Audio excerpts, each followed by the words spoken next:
Sir, I think that the community here is asking these questions. What happened? When did it happen? Was the emergency manager awake at the time? Did they push the button to issue an emergency alert? Sir, it's not that easy when you just push a button, okay? There's a lot more to that. And we've told you several times. So did it happen, sir? I can't tell you at this time, You okay? can't tell me if the emergency manager of the county actually issued an emergency alert. Okay, Sheriff, who Shimon, is just give me a second. the to answer Emergency the question. Operations Center? Who Let him runs answer the question. the Emergency Operations I'll come back to you. Center? I ain't going nowhere. Appreciate it. Who runs the Emergency Operations Center?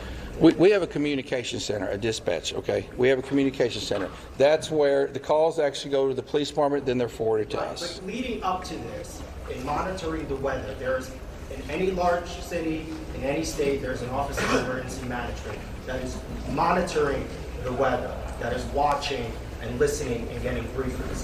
Who was getting those briefings in this city, in this county? Who was receiving that information? And who would have ultimately made the decision to evacuate, hearing what was coming in from the Weather Service and other people? Okay, what we would have done when we get notified, okay, I'm going to tell you. You're not emergency management, though, right? The sheriff's not EOC. No, there is no, I meant as the city. Yeah, okay.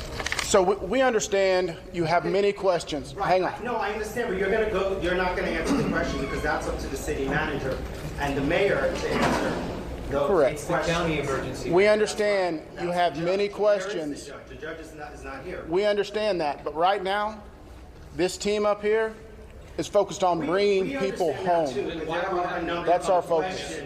All those questions will be answered, but the priority right now It seems like you're is bringing people home. We totally understand that, and we value the incredible work that is being done by those first responders. We're seeing them out there muddy and sweaty and grinding it out day after day.